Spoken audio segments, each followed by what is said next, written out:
महाराज उत्तानपाद सुरुचि के साथ में विवाह करने के बाद जब अयोध्या में आए हैं, सब लोग तो प्रसन्न हैं, खुश हैं। उधर महारानी सुनीति को जब पता चला हमारी छोटी बहन आ गई है, एक दासी को बुलाया है, कहा है कि बहन हमारी छोटी बहन को बुला करके ले आओ। तो वो दासी बात मान करके चली है। अरे दासी लई बुलाई और कहीं समझाई बहन मेरी जाली, और मेरी बहन को बुलाई के महलन में तुझल दिया।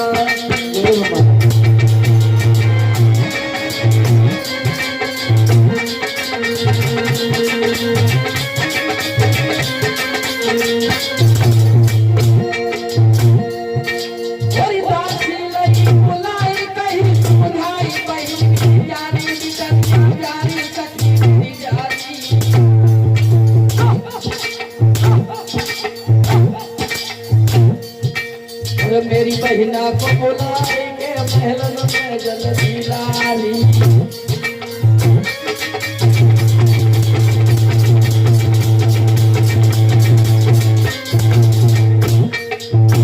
जिस समय दासी चली है परीक्षित महाराज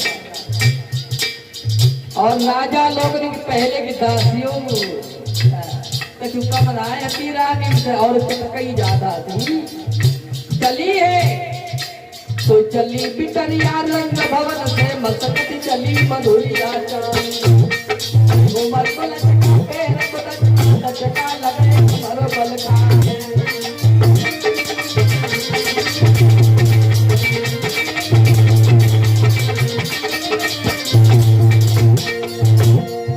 और उड़े दुपट्टा जब बाली चमकन लगा चले को हार, जा गई दासी दासी द्वारे पहुंची जाए।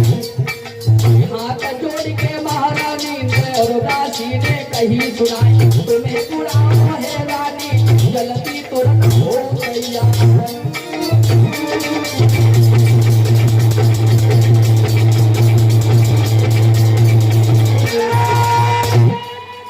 जिस समय दासी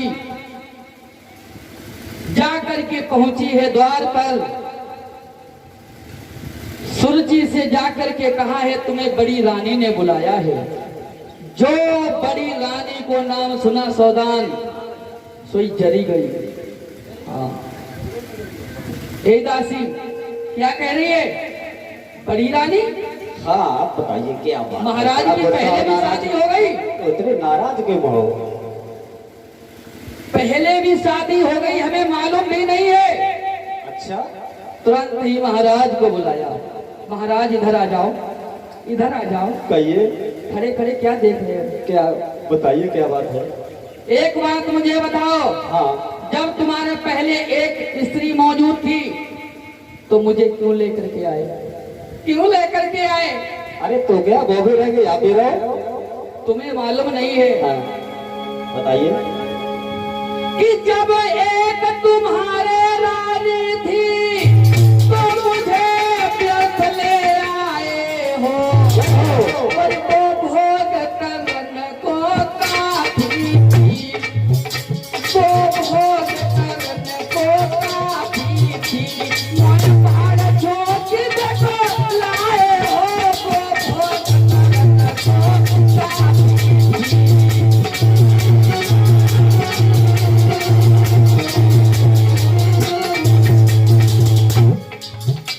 एक बात बताओ क्यों लाए हमें? अब एक मेरी बात मानो, अब इतना ही एहसान करो, डोले को वापिस करवा दो, तुम्हें इसके साथ बिहार करो, मुझको बिहार में पहुंचा दो।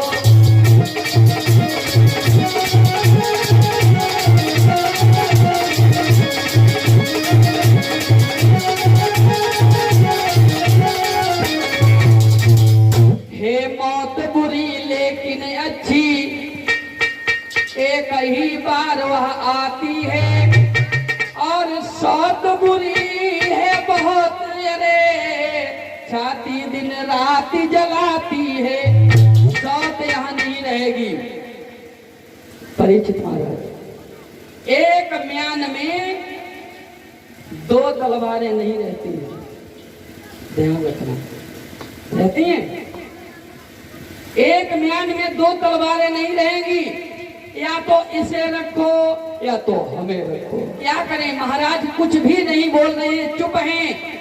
तो बाद में सुनीति ने जाकर के अपनी छोटी बहन से कहा है, हे बहन, आप घर को देखने वाले, मेरा तो एक सहारा है, हम आपके बच्चे खिलाया करूंगी, 1-2 रोटी हमें देती रहना, दासी बनकर के गुजारा करूंगी। जो बच्चे का नाम सुना, बूढ़ी बिल्ली भक्ति बनकर के चिड़ियाघर में रहना चाहती है, जो हमने तुझे बच्चा दिया तो गला घोट कर खा जाएगी, कदापि हम बच्चा तुझे नहीं देंगे। पहली बात, तो इस महल में ही नहीं रहेगी। अगर तुझे मुझे रखना है, शादी करवाई महाराज की, तो तुझे यहाँ से जाना होगा। कहाँ? खेतों पर चली जा, कहीं भी चली जा, हमें कोई मतलब नहीं। चली जा और मरी जा, हमें कोई मतलब नहीं। हमें क्या है, कौन सी तुम्हारी नातेदार है, रिश्तेदार है? हाँ? सुनीति कहने लगी, तुम शायद सही कह रही हो, हमें रहना नहीं चाहिए।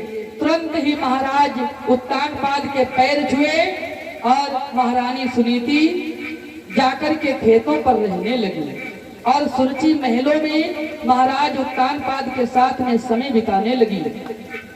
सुनीति रहते रहते काफी टाइम बीत गया।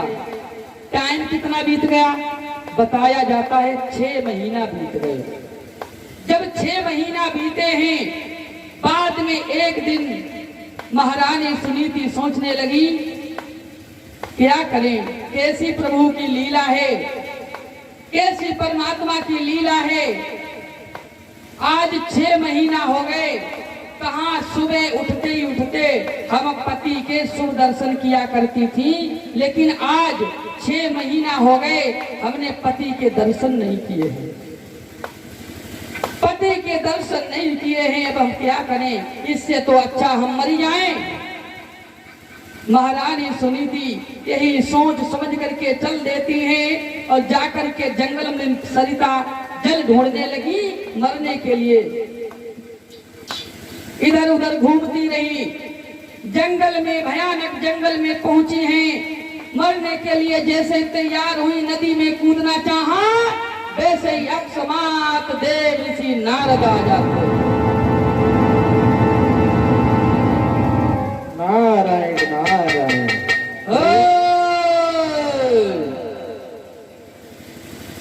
इस घने जंगल में कौन क्या कर रहा है? क्या तुम्हें डर नहीं लगता है? यहाँ शेर, चीता, भेड़िया, भालू रहते हैं, तुम्हें खा जाएंगे। पीछे लोग।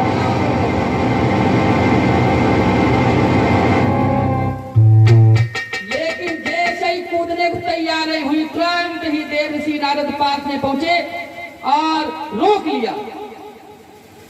देवी, तुम देखने में तो राजाओं जैसी कोई राजकुमारी, कोई राजा की पत्नी मालूम पड़ती हो, लेकिन तुम इस घने जंगल में क्या करने के लिए आई हो? क्या तुम्हें मौत से डर नहीं लगता है? सुनीति कहने लगी, मरने से डरना क्या है, जब हम मरने के लिए आए हैं। डर मौत का ही होता है, जब हम स्वयं मर जाएंगे तो डरना ही किस बात का? अच्छा, मरना क्यों चाहती हो? बाबा जी, मरना हम इसलिए चाहती हूँ, पहली बात तो मेरे कोई संतान नहीं है और पहले भी संतान नहीं हुई है, अब भी संतान नहीं और आगे कोई संभावना भी नहीं है संतान हो जाएगी। लेकिन और भी बात है, मुझे आज 6 महीना हो गए पति के दर्शन नहीं हुए। कहा कि मुझे 6 महीना हो गए पति के दर्शन नहीं हुए, इसीलिए हम मरने के लिए आई हूं। देव ऋषि नारद कहने लगे, तुम मर जाओगी तो क्या संतान हो जाएगी? मरो मत, तुम ऐसा करो, हम तुम्हें बताएं, संतानों से ही नाम नहीं दुनिया में किसी का चलता है। एक पैदा हो गया तो तुम्हारा नाम रोशन करेगा। परीक्षित महाराज। और फिर आजकल मालूम, पहले के संतानें कुछ, आज से आप देख लें 20 साल पहले, 30 साल पहले, 40 साल पहले की देख ले, पहले के बुजुर्गों को देखें, फिर आप लोग जो बुजुर्ग हैं, फिर अपनी संतानों को देखें, फिर आगे वाली संतानों को देखें, कितना कितना परिवर्तन है। पहली बात तो आजकल तो मालूम क्या चल रहा है, आजकल के पुत्र मालूम अपनी मां को फटकार देते हैं, डांट देते हैं। अगर मां बीच में कह भी दे, तू मुझे परेशान कर रहा है, तुझे मालूम हमने तुझे 9 महीना में गोद में रखो, उधर में 9 महीना रखा, बाद में तुम आए और तू मुझे डांट रहा है। तो वो बेटा बोलता है, क्या मालूम अम्मा ऐसो करो, तुम कहती हो बार बार 9 महीना हमने गोद में रखो, 9 महीना गोद में रखो, तुम ऐसा करो 9 महीना किराया ले लो। आजकल की संतानें कहती हैं, सही बात है, समझ में? 9 महीना का किराया ले लो, हम किराया देने को तैयार, लेकिन मैं तो यही कहता हूं 9 महीना का किराया क्या, आप 7 जन्म तक माँ के चरणों में नाक रगड़ते रहें, फिर भी माँ के कर्ज से उल्ड नहीं हो पाएंगे। एक विद्वान तो ये कहता है, भोजपुरी वालों ने एक भजन गाया है कि माई के दूधवा जैसन और कबनो और मिठाई ना मिली, और सब कुछ मिल जाई पर दुनिया में माई ना मिली।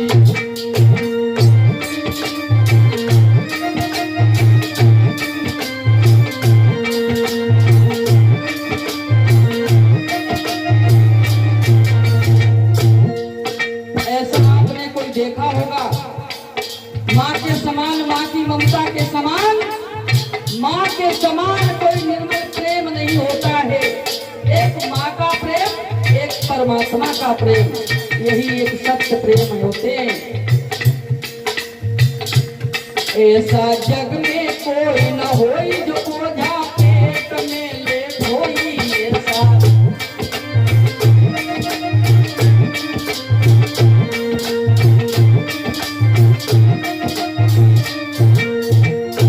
दिल में तनिको ना घबराई, ए तू का हंस करिए सही ले दिल में।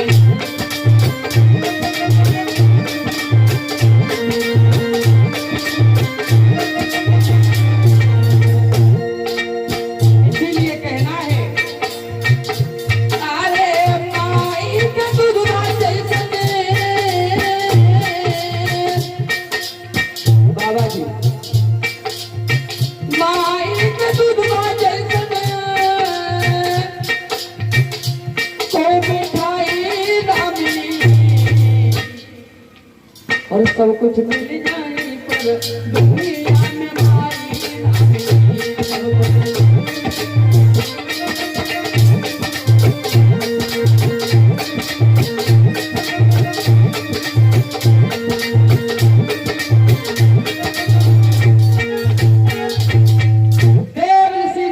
समझाते हैं, महारानी सुनीति नहीं मानती हैं, तो देव ऋषि नारद ने एक बात कही, तुम घर लौट जाओ, घर जाओ, तुम्हारे संतान होगी, और संतान ऐसी होगी जिसका पूरे संसार में नाम गूंजेगा।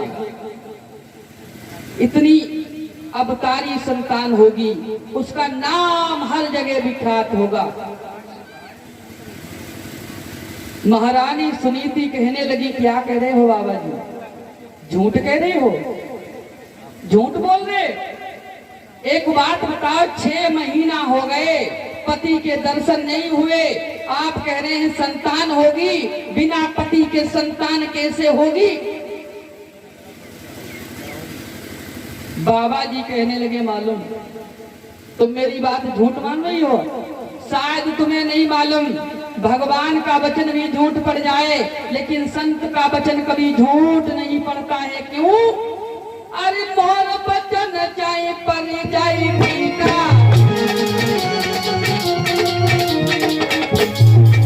अरे मोर वचन जाए पर जाए फीका, अरे संत वचन पाथर मीठा।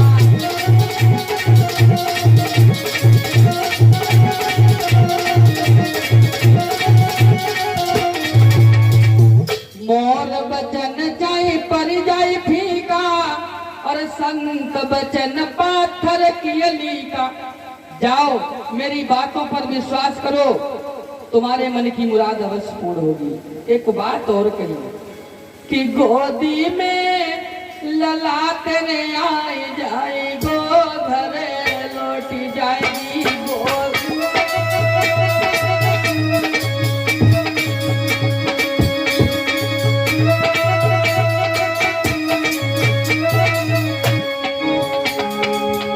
गोदी में ललाट रे आए जाए, गोधर लौट जाएगी गोदी में।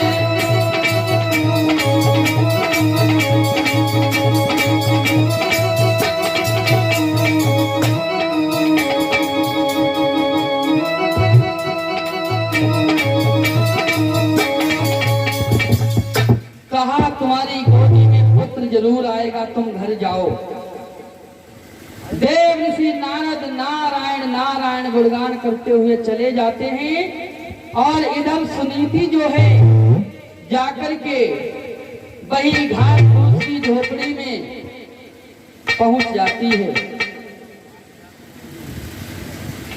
रात में यही सोचने लगी, भगवान ऐसा कौन सा दिन आएगा जो मैं इन हाथों से नन्हे से बालक को खिलाऊंगी, इन नेत्रों से उस छोटे से बालक को देखूंगी। ऐसा कौन सा दिन आएगा? हे परमात्मा, हमारे तो एक बात यही समझ में आई है, ये सत्य घटना भी है कि कहीं पे अंधेरे और कहीं पे उजाले, हे प्रभु इतने दुख क्यों डाले।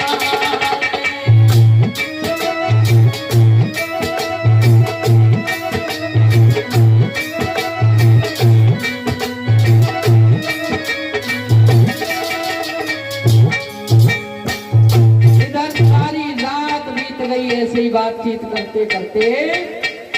एक दिन महाराज उत्तानपाद दरबार में बैठे हुए थे।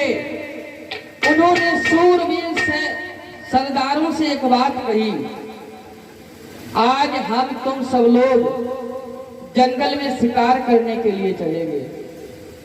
जंगल में शिकार।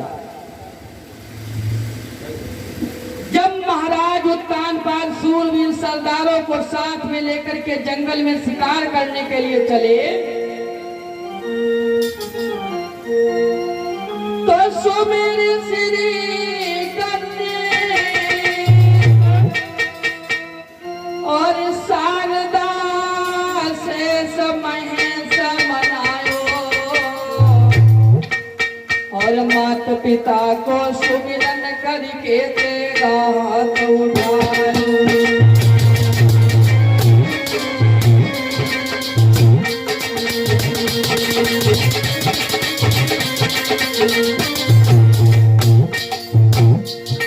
जिस समय शिकार खेलने के लिए चले,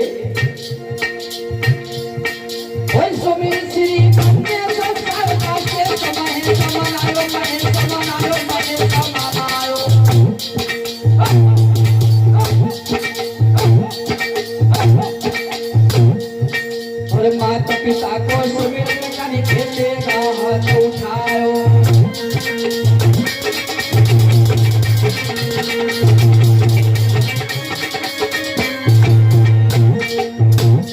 यही नहीं, घोड़ा पे भव सवार सुनो सरदार ने विलम्ब लगायो।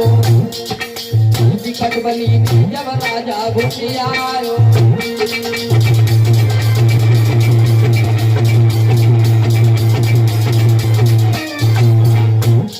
जिस समय महाराज उत्तान पर शिकार खेलने के लिए चले और जाकर के धीरे धीरे जंगल में पहुंच जाते हैं।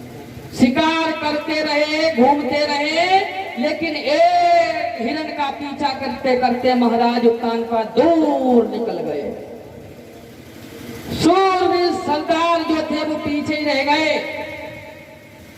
अब महाराज तो घोड़ा पे टिके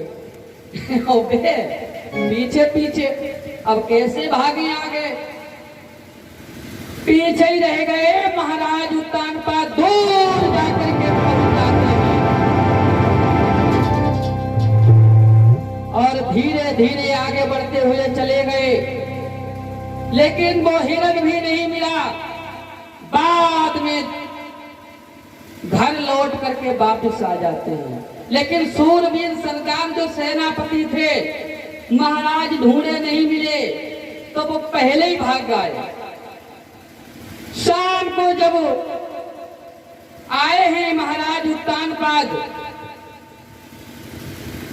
उधर महारानी सुरुचि जो थी, शाम को कितना टाइम ऐसे ही मालूम, थोड़ा ही झुको अंधेरो झुको एक पति महाराज, थोड़ा ही झुको ही पाओ। और एक बात बताएं, कछु पहले की और कछु आज, कछु औरतन में मालूम, कुछ किसों की आदत अगर गलत हो तो उनकी आदत में सुधार ना यार। हाँ, सही बात है। जिसकी आदत में सुधार नहीं आता है वो जीवन में कुछ प्राप्त भी नहीं कर पाता है। महारानी सुरुचि जो थी, थोड़ो अंधेरो भो सोई बप्परी के राटे मारी के सोए गई। महाराज उत्तान पर द्वार पर पहुंचे और कुंडी खटखटाई। अरे महारानी सुरुचि, सुरुचि, सुरुचि, लेकिन होन होए तो कोई बोले। अब हुआ ऐसा, अरे वो तो सोई गई ओढ़ के रानी।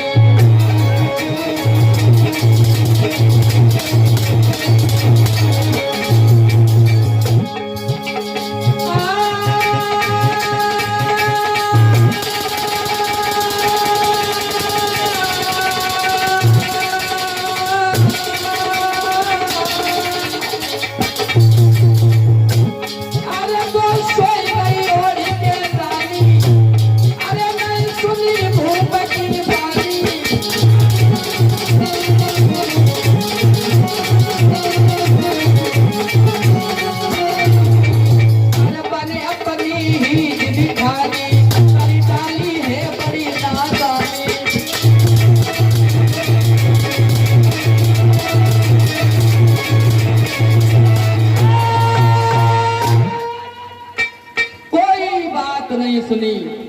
अब महाराज उत्तान पाद ने तुरंत दिमाग में एक बात सोची, हाँ सोए जाओ, बहुत ही बढ़िया, सोए जाओ और सोती रहो, ना उठो।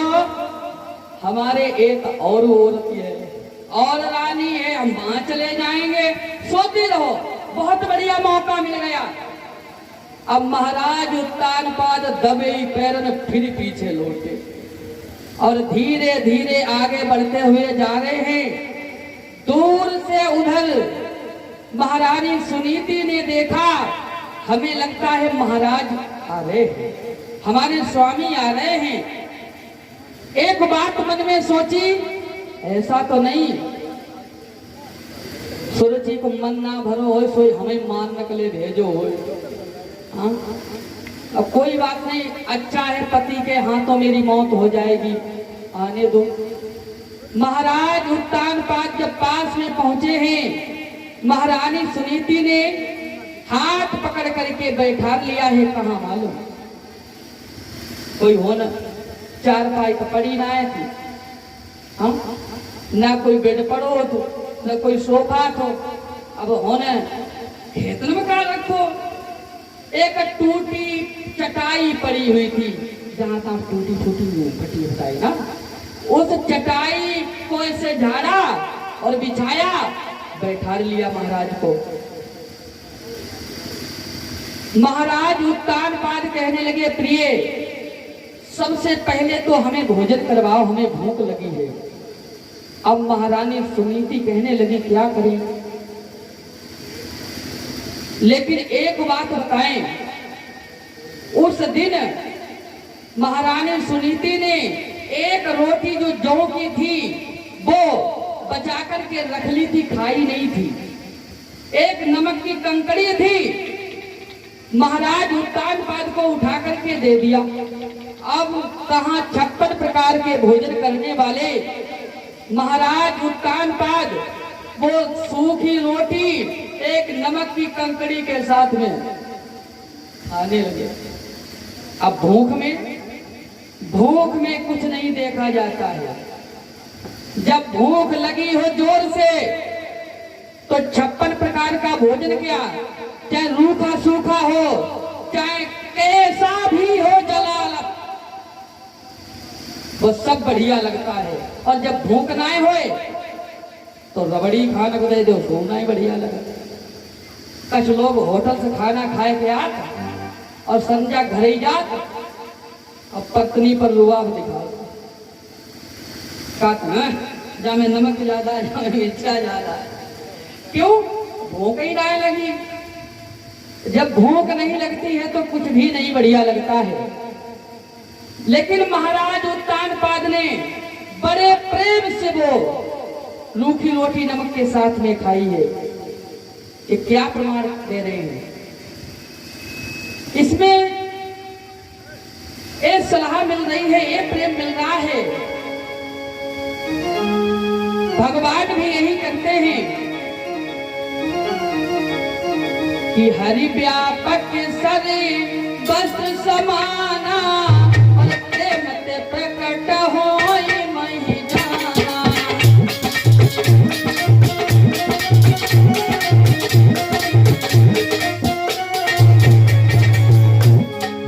व्यापक भी स्वरूप अविनाशी, सत चेतन घन आनंद राशि।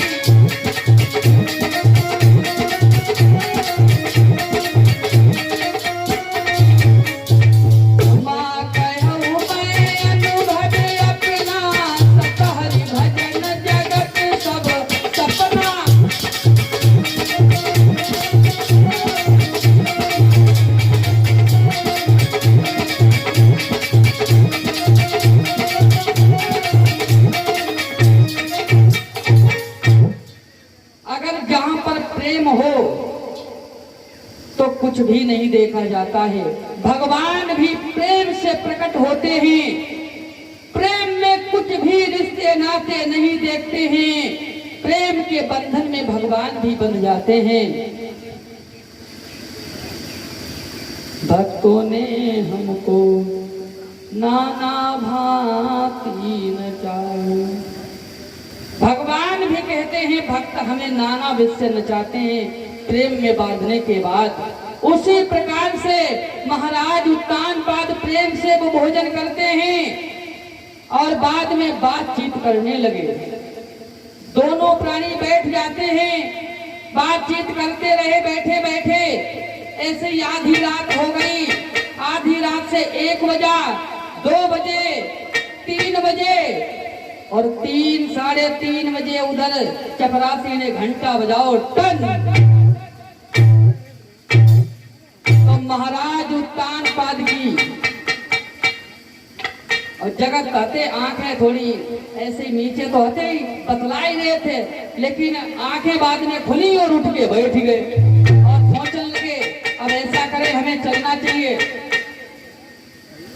महारानी सुनीति सोचने लगी थोड़ी देर और चपरासी घंटा ना बजाता तो हमारी महाराज की और थोड़ी बातें हो जाती। बाद में महाराज उत्तान पाद सुनीति के साथ में समय बिताते हैं और फिर घर पर वापस आते हैं। सुरची के द्वार पर पहुंचे और सुरची मालूम उतने टाइम उठ के द्वार वाले खोलो आए। उठी आई 3:30 बजे, पता नहीं कैसे उसकी आंखें खुली गई। आंखें खुली और उठ के आई द्वार पर। महाराज उत्तान पाद पहुंचे हैं। महाराज उत्तान पाद को देखा है। कहाँ रहे रात भर? बोलो कहाँ रहे? हम दरवाजे पर शाम के खड़े और अपने त्योहार नहीं खोले और हमको धमकियां दे रही है। तो बढ़िया कह रहे, दरवाजे पे खड़े, हमें मालूम तुम कहाँ रहे? कहाँ रहे? तुम्हें ये मालूम इतनी ठंड पड़ रही थी, हम ठंड में तो सुखड़े हुए। हाँ तुम्हें मालूम। हाँ। और तुम रात 7 घर रहे और जाने मैंने लए रही धमकाई और बाद में की कर ले हुए हाथ रे तुम कसम हमारी खाई।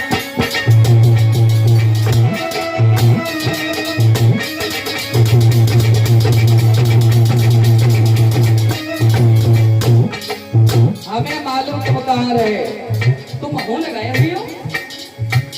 हाँ हमें मालूम। कैसी आंखें नीचे, ऐसे आंखें नीचे देखो, आंखें खुली ना है। तुम रात 7 घर रहे, जान में रही धमकाई रही धमकाई रही धमकाई।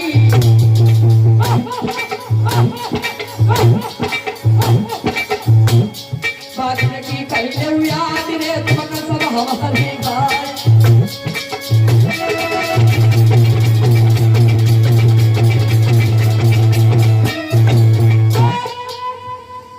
हमें मालूम तुम रात में कहाँ रहे। अब सोई महाराज उत्तान पाद जा सोचने लगे, अगर हम इससे दबी गए, इससे नहीं बोले तो सर के ऊपर और सवार हो जाइए। हाँ महाराज उत्तान पाद तलवार लेकर के बोले हैं, हे बोल बोलो, तूने उसे कहीं का नहीं छोड़ा है। तेरे दिल में आग लगी रहती है उसे खत्म करने के लिए। ले तलवार और जा करके उसका वध कर दे।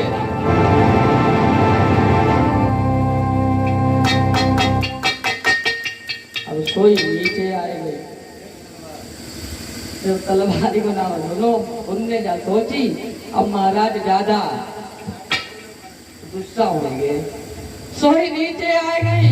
कल लगे ना कोई बात ना, यहाँ ऐसे ही कहने लगे, ऐसे ही बोलने लगे। फिर बाद में महाराज उत्तान पाद सुरची के साथ में उसी साथ समय बिताते हैं और इधर धीरे धीरे कुछ समय बीतता चला गया और वही 9 महीना जब बीते प्रसव का टाइम आया तो विद्वानों का यही कहना है, बड़ी रानी सुनीति जो है वो खेतों पर रहती है, उसके द्वारा एक पुत्र का जन्म हुआ। पुत्र का जन्म हुआ। एक दाई तो पहुंच गई वहां, जाकर के पुत्र को संभाला है। और यहाँ बाद में सुरुचि के भी एक पुत्र का जन्म हुआ। पहले बड़ी रानी सुनीति के पुत्र हुआ, बाद में सुरुचि के पुत्र हुआ। अब महाराज उत्तान पाद बड़े प्रसन्न हैं, खुशी हैं, मगन हैं, बधाई बजवा रहे हैं। और बधाई बजाने के लिए महलों में तो सब लोग आते हैं, लेकिन उस झोपड़ी में कोई नहीं जाता है, कोई नहीं जाता है, क्योंकि मतलब के बिना कोई किसी का साथी नहीं होता है। अगर तुम्हारे पास पैसा है, पैसा बिना मात पिता पूत को कपूत कहे, और पैसा बिना भैया कहे कौन को जू भाई है, और पैसा बिना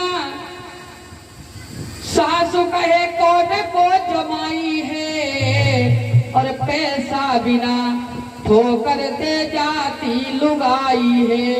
और पैसा बिना भरी पेट भोजन तक मिलती नहीं। और पैसा एक चीज जो दुनिया में आई, बिना पैसा के कुछ भी नहीं। नारी मांगे वस्त्राभूषण मांगती बारंबार, और जो भाई लेके नाई देवो तो मुखड़ा लेती बिगाड़ जगत में मतलब को भी। अगर इनने कही हमें कुंडल बनवाओ, अगर तुमने नहीं बनवाए तो मेरे रायमान बताओ अजय भैया। ये तो घर घर की दशा है। और बात हमका कछु कम थोड़ी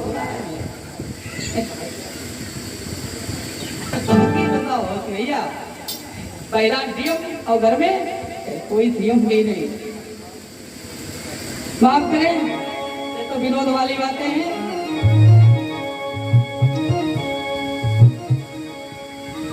इधर महारानी सुनीति के द्वार पर कोई नहीं जा रहा है, बधाई बज रही है, सभी प्रसन्न हैं। लेकिन बाद में ज्योतिषियों ने बड़ी रानी सुनीति के जो पुत्र हुआ उनका नाम रख दिया है ध्रुव। जो सुरुचि के पुत्र हुआ उसका नाम रख दिया है उत्तम। फर्क कितना हो गया? एक बड़ी रानी का पुत्र है तो एक छोटी रानी का पुत्र है। शाखाएं एक ही वृक्ष की हैं, शाखाएं एक ही वृक्ष की हैं, लेकिन अंतर हो गया। ऐसा अंतर हो गया, एक विद्वान तो एक ऐसा है, अरे एक वृक्ष की दो डाली, अरे एक वृक्ष की दो डाली, किस्मत जुदा है। और एक डाली जाए हवन में, एक से जल रही चिता।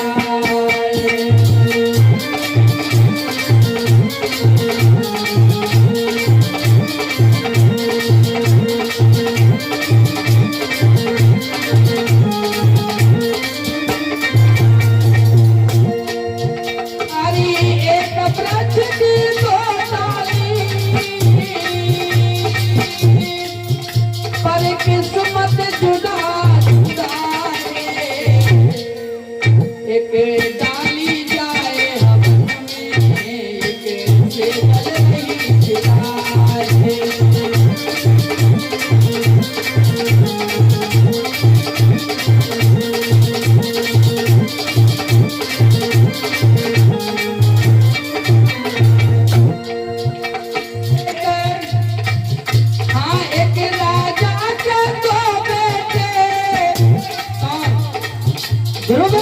और उत्तम अंतर क्या है? अरे एक राजा के दो बेटा, पर किस्मत जुदा जुदा है। एक पालना में झूले, एक पत्तों में बड़ा।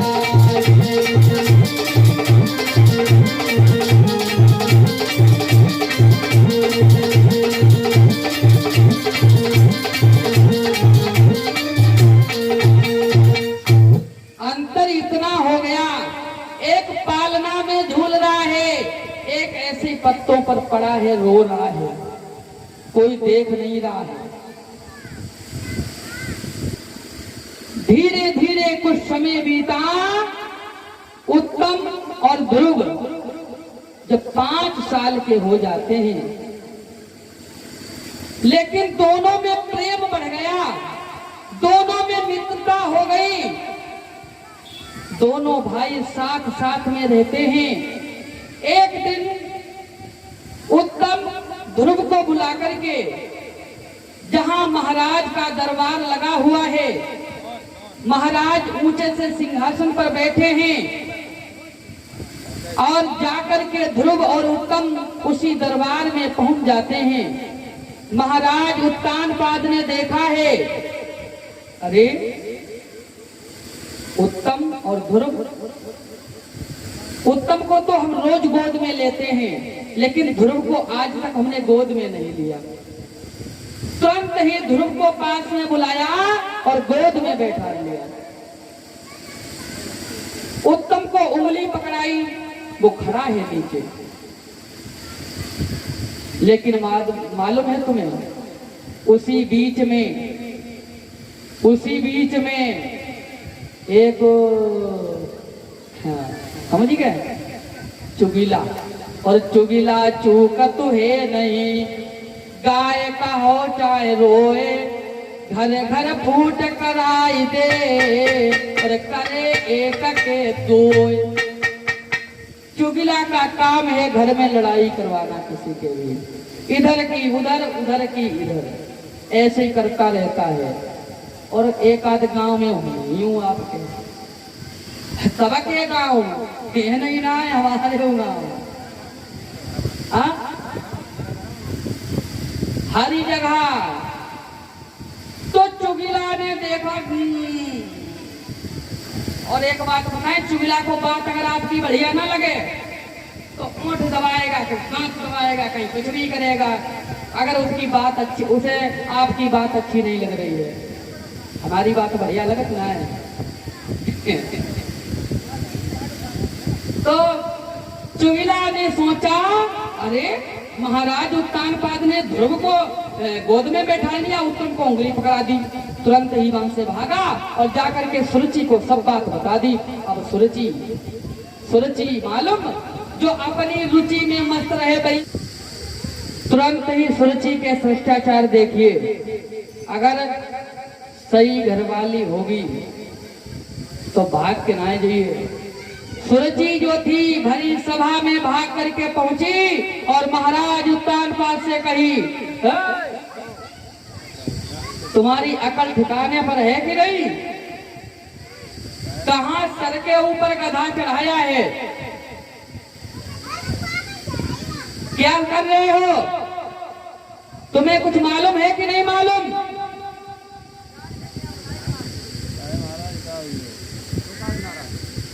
अब बाद में ध्रुव को गोद से उतारा और उतार कर महारानी सुरुचि ने धड़ाम से नीचे पटक दिया और गाल पर तार से तमाचा दिया है। ए मूर्ख, तू इस गोद पर बैठने के लायक है क्या? तू गोद में बैठने के लायक है क्या? जो गोद में बैठ गया, बैठने के लायक कभी था तू जब तू भगवान का भजन करता।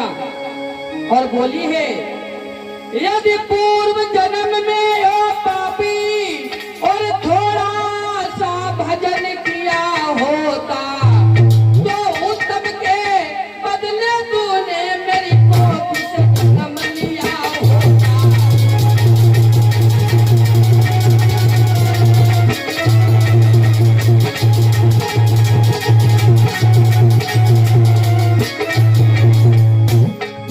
ये क्या कर रहा है?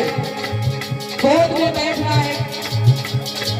यदि पूर्व जन्म में हो पापी थोड़ा सा भजन किया होता तो उत्तम के बदले तूने मेरी कोख से जन्म लिया होता।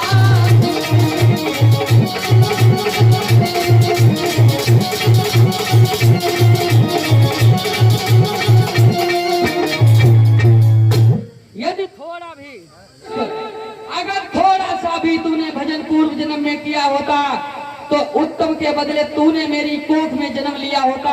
अब तू यहाँ से चला जा और जाकर के भगवान का भजन कर, तपस्या कर, जा तो जो तुझे अब की जन्म में हमारी कोख से जन्म दे भगवान। जा यहाँ से चला जा। अब उत्तम को छोड़ करके ध्रुव चला जाता है और चला है और जाकर के मैया सुनीति के पास में पहुंचा है। रोते हुए देखते हुए मैया ने एक बात कही, बेटा तुम क्यों रो रहे हो? किसने मारा है तुम्हें? बात क्या है? ध्रुव ने कहा, मैया मुझे मौसी ने मारा है। अरे मौसी? अरे मौसी भी माँ है, उसने मार दिया तो क्या हुआ? नहीं, मौसी ने मारा इसका मुझे कोई दुख नहीं है। दुख इस बात का है मेरे पिता कुछ भी नहीं बोले, मौसी से ये भी नहीं कहा इसे क्यों मार रही हो, इस निर्दोष का कोई दोष नहीं है, हमने ही गोद में बैठाला था। बोले हैं ध्रुव,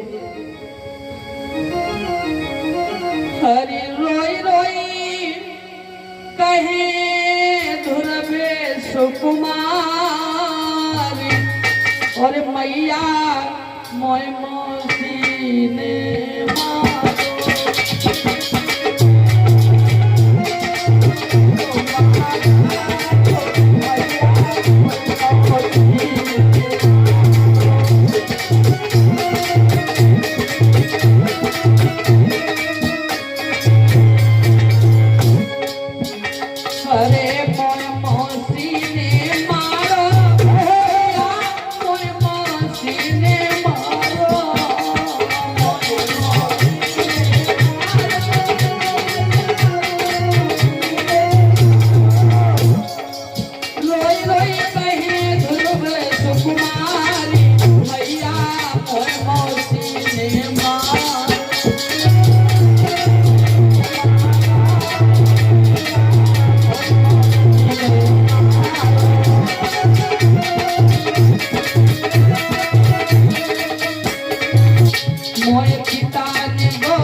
मौसी ने मारा है।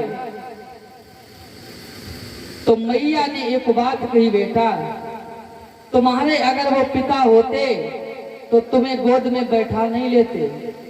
कहते कोई बात, शायद वो तुम्हारे असली पिता नहीं है।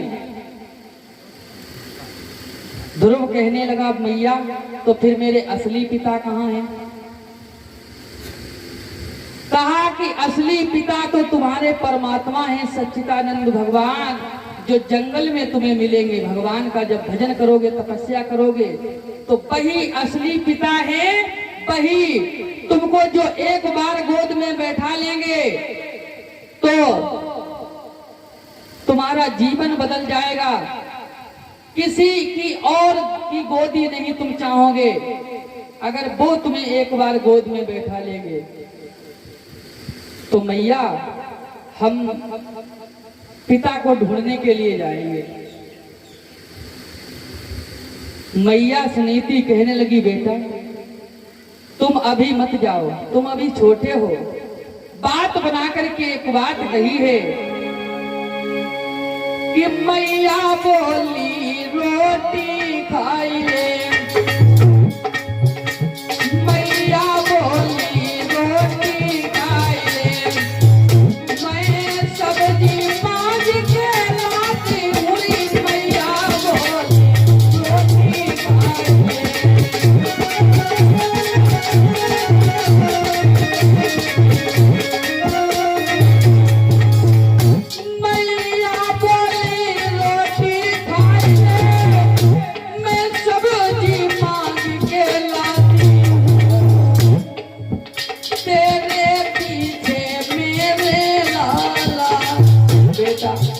मेरी बात मानो, अरे तुम्हें भी भूख लगी और हमें भी भूख लगी है। ऐसा करो बेटा, तेरे पीछे मेरे लाला, मैं भूख से तड़पी जाती हूँ, तेरे पीछे मेरे लाला।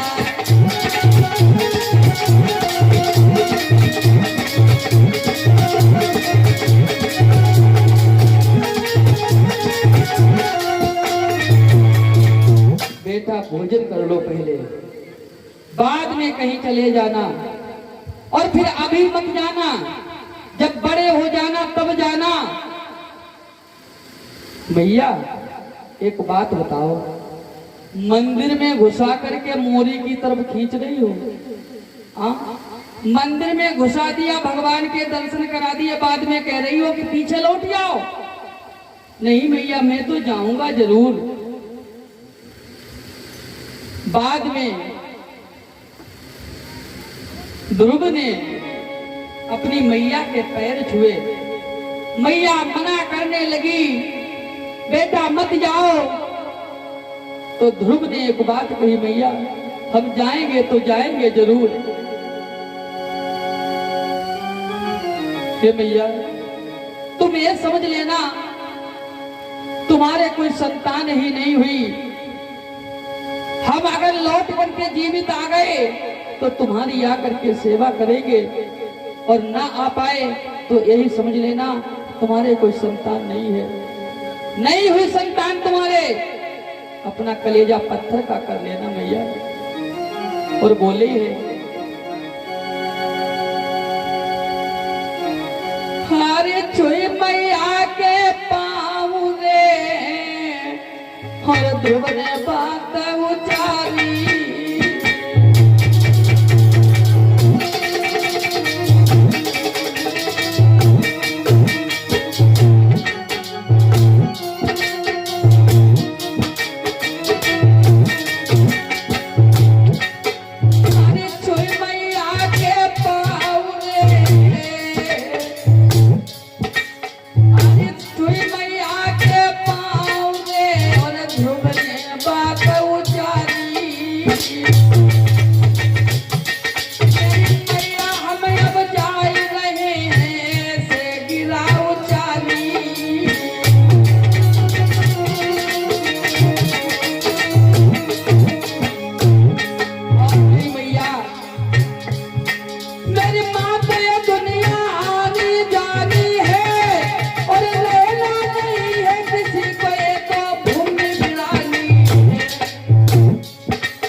महाराज ध्रुव मैया को छोड़ करके चल देते हैं, माफ करो, धीरे धीरे आगे बढ़ते हुए चले जा रहे हैं। किसी ने महाराज उत्तानपाद को बता दिया ध्रुव जंगल को जा रहा है, भजन करने के लिए जा रहा है। तो उत्तानपाद ने अपने एक सेनापति को भेजा है, कहा कि जाओ ध्रुव जंगल को ना जाए, ध्रुव की माँ को और ध्रुव को जो शेर जौ की रोटी नमक की कंकड़ी मिलती थी वो आज से बंद, सब्जी रोटी चालू। ध्रुव को पता चला, बताया, ध्रुव ने कहा अरे प्रभु अभी तो हम घर से निकल भी नहीं पाए, सब्जी रोटी तैयार, अब तो हम जरूर जाएंगे। फिर आगे बढ़े, फिर किसी ने बताया वो ध्रुव नहीं मान रहा है। महाराज उत्तानपाद कहने लगे जाकर के कहो अब हम उसे अपना आधा राज्य दे देंगे, महलों में रहेगा वो। फिर बताया ध्रुव को, ध्रुव कहने लगे बारे प्रभु बड़ी शक्ति है तुझ में, अब तो हम बिल्कुल भी नहीं मानेंगे। ध्रुव फिर आगे और बढ़ा तो किसी ने जाकर के बता दिया ध्रुव नहीं मान रहा है महाराज। महाराज उत्तानपाद कहने लगे जाओ जाकर के कह दो ध्रुव को सारा राज दे दिया जाएगा।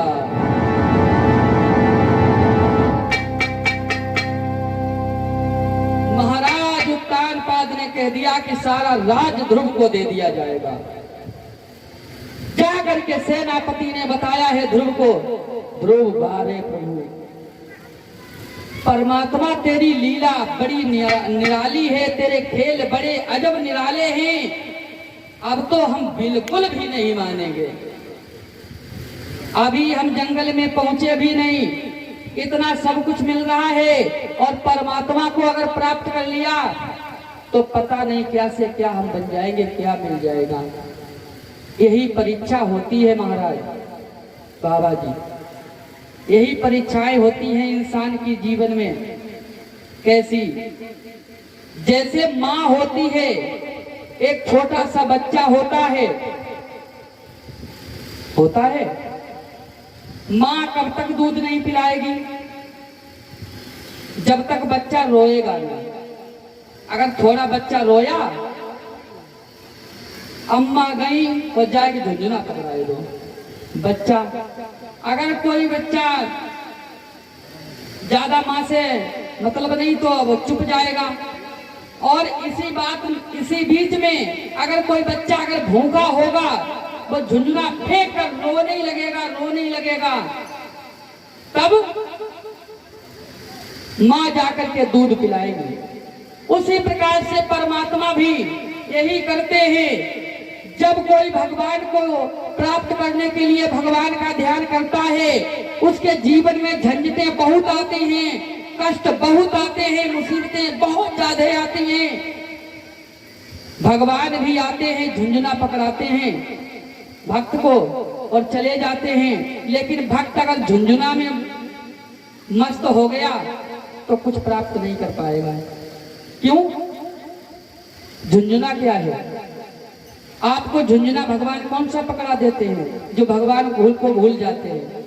ये माया, धन दौलत, रुपया पैसा, इसमें इंसान पड़ने के बाद, इसी झुंझुना को पकड़ने के बाद भगवान को भूल जाता है। और इसी बीच में जो इसको छोड़ देता है, जिस प्रकार से माँ अपने बच्चे को दूध पिलाती है, उसी प्रकार से भगवान भी अपने भक्त की रक्षा करते हैं। ध्रुव नहीं माना और जाकर के धीरे धीरे जंगल में पहुंच जाता है। उधर से दूर से देवर्षि नारद ने देखा है, कोई बालक भागता हुआ जंगल की तरफ जा रहा है। अरे ये कौन बच्चा है, भाग रहा है, जा रहा है जंगल की तरफ?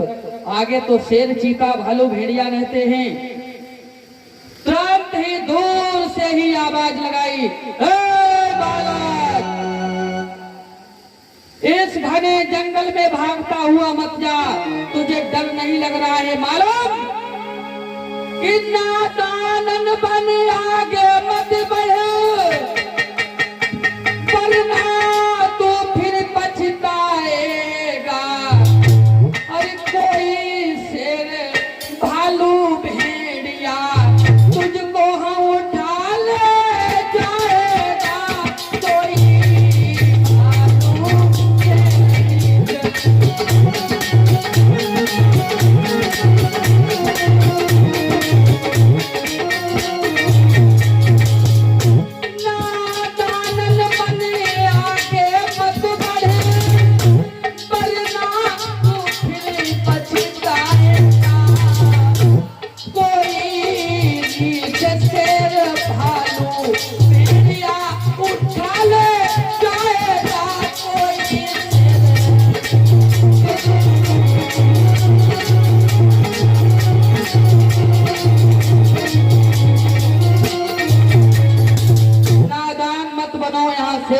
भालू भालू भेड़िया रहते हैं, कोई तुम्हें उठा करके खा जाएगा। ध्रुव नहीं मान रहे हैं, आगे बढ़ते हुए जा रहे हैं। बाबा नारद जाकर के पहुंचे हैं। कहां भागता हुआ जा रहा है? नादान बच्चे, आगे तुझे देख नहीं रहा है? शेर, चीता, भेड़िया, भालू, घना जंगल है, इसमें रहते हैं, खा जाएंगे। बाबा जी हमें कहाँ जा रहे तुम्हें बताएं? हम अपने पिता को ढूंढने के लिए जा रहे हैं। बाबा जी कहने लगे, पिताजी क्या इस जंगल में बैठे हैं? जा जा, मर जाएगा खाली मूली, बिना मतलब में, मार नहीं रहा। कहा कि पिताजी को हम ढूंढने के लिए जा रहे हैं, और पिता वो ऐसे वैसे पिता नहीं है, पूरे संसार के पिता हैं, संसार के पिता हैं, उन्हीं को मैं ढूंढने के लिए जा रहा हूं। देव ऋषि नारद कहने लगे ऐसे तुम्हें पिता नहीं मिलेंगे। फिर कैसे मिलेंगे? एक बात बताओ, तुम अभी छोटे बच्चे हो, तुमने कोई गुरु किया है? अब ध्रुव कहने लगे जी गुरु कौन होते हैं, कौन से पेड़ में होते हैं? हाँ? गुरु कौन है? कहा कि गुरु वो होता है जो संसार में जीने की रास्ता दिखाता है, जीने का तजुर्बा बताता है, जो अंधकार से प्रकाश की तरफ ले जाता है, वही गुरु होता है। गुरु बिन भव निधि तरई न कोई, चाय बिरंच शंकर सम होई। चाहे शंकर के समान बन जाओ, लेकिन बिना गुरु के कल्याण नहीं होता है। बिना गुरु के कल्याण नहीं होता किसी का। गुरु तो करना ही पड़ता है। क्या तुम्हारे गुरु हैं? ध्रुव कहने लगे मेरे कोई गुरु नहीं है। एक बात बताएं बाबा जी, आप बीड़ा बजा रहे हैं, बाबा जी हैं, ऐसा करें आप ही मेरे गुरु बन जाए। ले जो ही बोले सोई कुंडी खोले। और बात तो सही कही, कमरा में जो हुई है सोई तो कुंडी खुली है, दूसरों खुली है। नारद बाबा कहने लगे जो ही बोले सोई कुंडी खोले, हमें गुरु बन जाए, हमें रास्ता बताएं। हाँ, आप मेरे गुरु बन जाए। बाबा नारद कहने लगे हम तुम्हें 12 मंत्र दे रहे हैं, इसका जाप करो। 12 यानी कि 12 अक्षर का मंत्र, 12 अक्षर। कौन सा? ओम नमो भगवते वासुदेवाय। ये 12 अक्षर का जाप करो। इस मंत्र का जाप करोगे तो भगवान तुम्हारे पास में आएंगे। देव ऋषि नारद यमुना के किनारे बड़ी सुंदर पर्णकुटी तैयार करते हैं कि ध्रुव की सुंदर पर्णकुटी, अरे ध्रुव की सुंदर पर्णकुटी यमुना तट पे दिखलाती है, जहाँ हरी भरी फुलवारी है, सुंदर क्यारी दिखलाती है।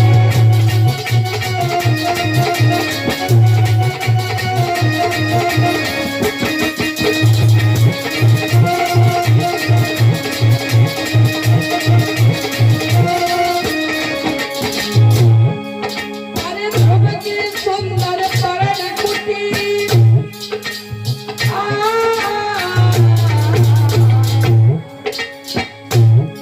अरे ध्रुव की सुंदर पर्णकुटी यमुना तट पे दिखलाती है, जहाँ हरी भरी फुलवारी है, सुंदर क्यारी दिखलाती है।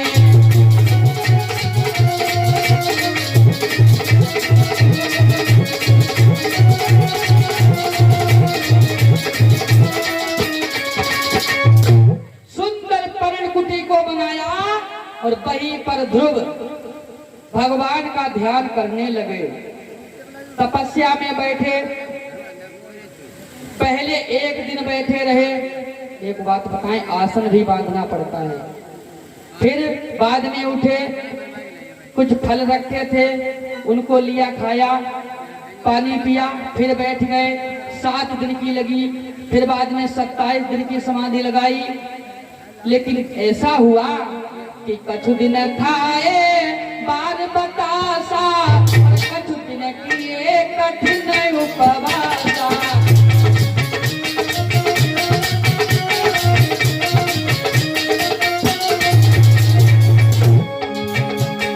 कछु दिन खाए बार बतासा, कछु दिन किए कठिन उपवासा।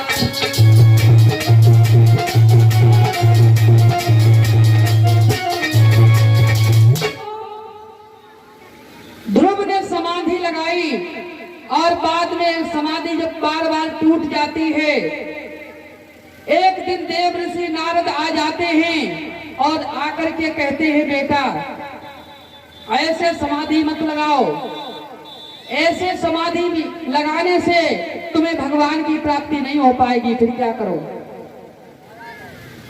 हाँ, फिर क्या करना चाहिए? आप ऐसा करें, आपको ब्रह्मांड में श्वास को रोक लें, श्वास को। जब आप ब्रह्मांड में श्वास को रोक लेंगे तो देवताओं में खलबली मच जाइए और संसार में भगदड़ मच जाएगी, संसार स्थगित हो जाएगा, तो भगवान को आपके पास आना ही पड़ेगा। तो ध्रुव ने वही किया कि जब ध्रुव ने खींची प्राण बाण